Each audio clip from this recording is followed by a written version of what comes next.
If you're taking an international trip, then there's a lot of things that can go wrong. You can do yourself a favor by not making the same mistakes that so many other people make.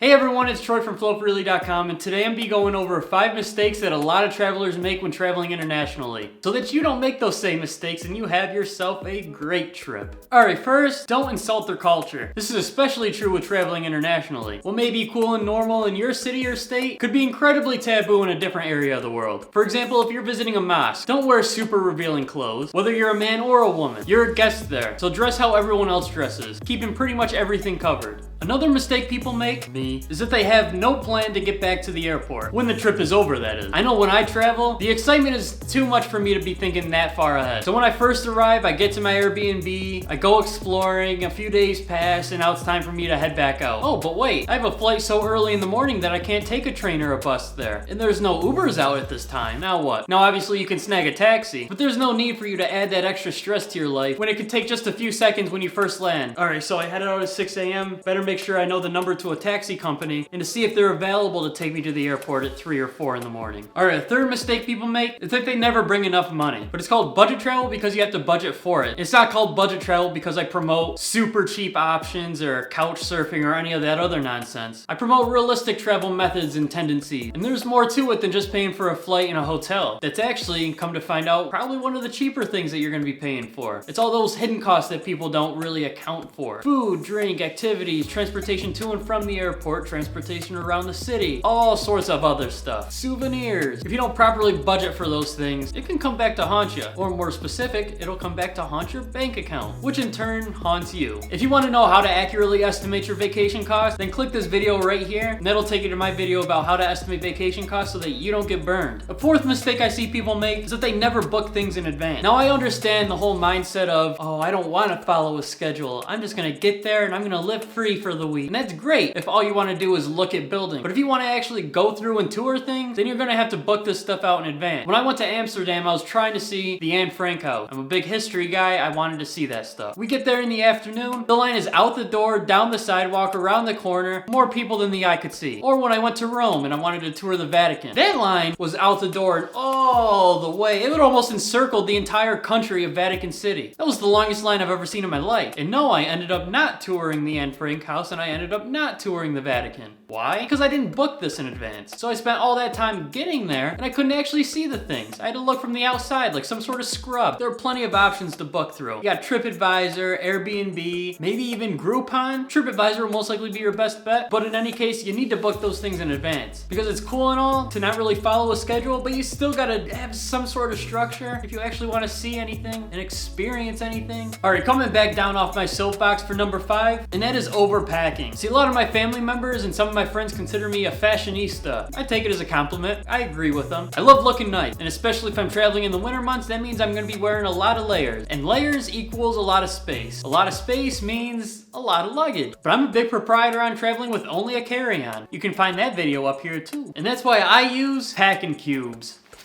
Packing cubes are great because you can shove your clothes in them, then compress them down, which saves a lot more space than you'd think. In that video I just advertised up there, I go through on how to pack the perfect carry-on using packing cubes and how much I can actually fit into a small little luggage. Find a link to the packing cubes down in the description. And one of the tips that I enforce, especially when traveling in the winter months, because summer months you're not going to be really wearing big clothes. It's the winter months that you're going to have to really try to not overpack. I wear the biggest clothes that I have on the plane so I don't have to pack it. My pea coat, my boot, my thickest pair of pants, you name it, I wear it on the plane. If I get too hot, then I take it off, but at least I don't have to pack it. And only pack the necessary items. So I learned the hard way that packing only one outfit per day doesn't end well. So if you're going on a 5-day trip, pack more than 5 outfits, but you don't need to pack 10, 15 outfits either. I'd say pack 7 or 8 outfits. That way if something goes wrong and you maybe throw up on yourself a little bit, then you have a backup outfit. But the key is pack light, pack right. And speaking of doing something right, go down and hit subscribe and click that bell icon so you get notifications whenever I upload, as well as leaving a like and sharing this video with friends so that they never miss any of my tips, and then you both can talk about the video afterwards. Great, it's a conversation starter. Thank you guys for watching. I hope to see you in the next one.